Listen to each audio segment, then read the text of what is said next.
up, guys? VCU 66, Penn 47. I'm Joachim from the Richmond Times-Dispatch coming at you live from the Siegel Center after tonight's win, where Brandon Jennings and Terrence Hill Jr. are getting some shots up behind me after the win tonight. Joe Bamisile led VCU with 23 points, 9 of 23 from the floor, 11 rebounds. Max Scholga, 14 points, 6 of 11 from the floor. And VCU gets a 19-point win over Penn, who's, I believe, number 348 nationally in the net. And so in terms of margin of victory, perhaps you were hoping for more tonight from a VCU standpoint. With the way that the net works these days, that's not exactly going to help VCU's resume. It's not going to hurt it terribly. The big challenge right now is you go out west for Colorado State on Saturday in Las Vegas on a neutral court, and then you go to New Mexico on December 18th for a big road opportunity at the Pit. That's VCU's last quad one opportunity in the non-conference. We'll get to that in a second, but VCU jumped out to a 14-2 lead tonight. Seemed like everything was going to be smooth right out the gates. And then Penn fought back and tied things up at 21. And then at 23, there was a little bit of nervous energy in here. I think VCU after this one will want to clean up the defense on those backdoor cuts specifically, which they'll see a lot of in the A-10, specifically against opponents like Richmond's and Davidson. Penn was able to get them a few times on that tonight, so VCU needs to clean up some things in terms of defensive assignments. So if they're being self-critical after this one, I think that's the thing that they'll point to. But they were able to stretch out that lead, I think, largely on the strength of two factors, and it was rebounding and defensive pressure, right? 45-29 edge on the glass tonight. Max Scholga, Joe Bamisile, Ryan Odom all said in the post-game press conference that they felt like they could get after Penn on the glass a little bit, and they very much did that tonight. That was part of the scouting report. 20-3 edge and second chance points. VCU was really good on the offensive glass, specifically tonight. And then, as has been the case at multiple points this season, I think when this group is playing its best basketball is when they're picking up full court defensively, right, and turning some defense into offense and using their guard depth to create frenetic sequences and speed up the tempo a little bit. They did that early in the second half against Penn, and that's what really helped them lengthen out this lead to the 66-47 final. Terrence and Brandon are having some fun behind me over there. Terrence Hill saying hey on the horns. That's fun. I don't think we've ever had a player in on the horn after a game. It's great to see the chemistry between those two. I've heard a lot of people in the program talk about how good of friends they are. That's obviously the future of VCU's backcourt, and you can see that behind me right now with them working out a few hours after the game. And when everyone's cleared out in the Siegel Center. I hope you guys can hear me all right with the music going on in the background. Nick Spinoso was good for Penn.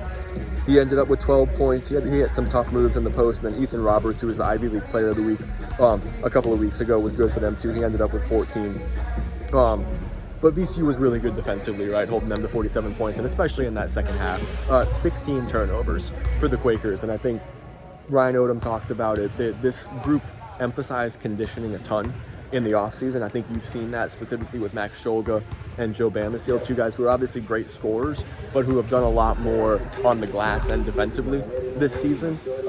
And for a group that wants to pick up full court as much as this one does, and create some defensive, not havoc's obviously not the word, because it's not quite that, but it does. It harkens back to the VCU days of old a little bit, right? That's how this team wants to play. They want to pick up full court. They want to make the game frenetic.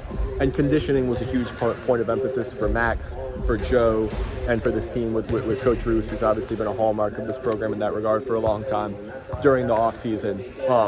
And you can see it out there, right? You had Philip Russell played 34-26 tonight. Max Scholga played 35-38. Joe Bamisile 29-55. And after VCU's bench was great against Georgia Southern, a little less reliance on them tonight, right? You only had, 8 bench points for VCU tonight. The starters really carried this group, specifically Joe Bamisile and Max Scholga offensively. Luke Van Boye, the freshman, got his first start of the season. He'd obviously earned that with his rim protecting presence and the maturity and the growth that he's shown over recent weeks. Ryan Odom said that they might go back to Christian Furman in the starting lineup. That's certainly not set in stone. I think they're going to continue to rotate these two guys at the 5 spot. But Luke played 16-50 tonight. Had another block that brings him to 22 on the season, which I want to say he was tied for 7th in the country after the win over Georgia Southern. I know that's dropped now, but I think he's still probably among the elite in the country in blocks per 40 minutes. He was at 7.6 blocks per 40 minutes after that Georgia Southern game. That was number 1 in the country. He had another block tonight, and his rim protecting presence has obviously been a big part of what earned him that start. He had a mid-range jumper tonight too, and a couple of free throws. I think for a big man, the shooting stroke looks pretty good for Ben Boyer, specifically at the free throw line. And like I said, he hit an elbow jumper tonight that got a pretty good reaction from this crowd, as VCU really pulled away in that second half. Philip Russell, 7 assists tonight, 9 points, only 3 of 13 from the field. Didn't really get going offensively in terms of his comfort shooting, but it's good to see him set up for teammates that well. And I think I believe that's a high for Philip Russell on the season with 7 assists in 34-26. He was good defensively too, had a couple of steals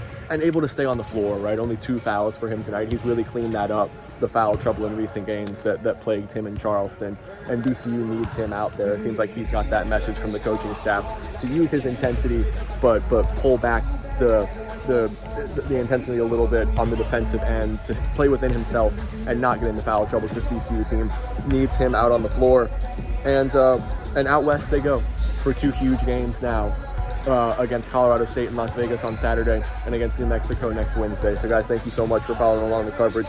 I'll have takeaways online tomorrow morning, get the interviews with Max Shulga and Joe Bamisile and Ryan Odom up.